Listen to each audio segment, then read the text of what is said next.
Goeiedag, good day. Ek hoop alles gaan goed. I hope everything is going well. Vandag se woorde wat ons gaan oefen, het met die tema verband van vorms. Today's words we're going to practice relates to the theme of shapes. Nou, ons gaan hierdie 2 keer oefen en elke keer sê jy die woord na my. We're going to practice this twice and you're going to say the words after me. Are you ready? Okay. Cirkel, vierkant, driehoek,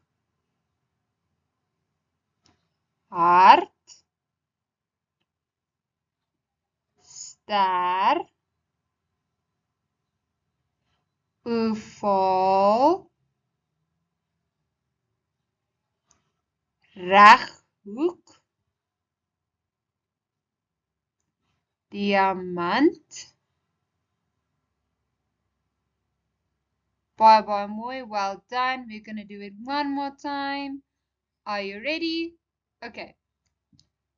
Cirkel, vierkant, driehoek, hart, ster, oval, reghoek,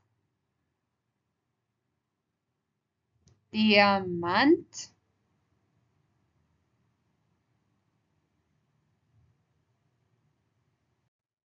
baie mooi, well done, ek hoop jy het 'n lekker dag verder en totsiens.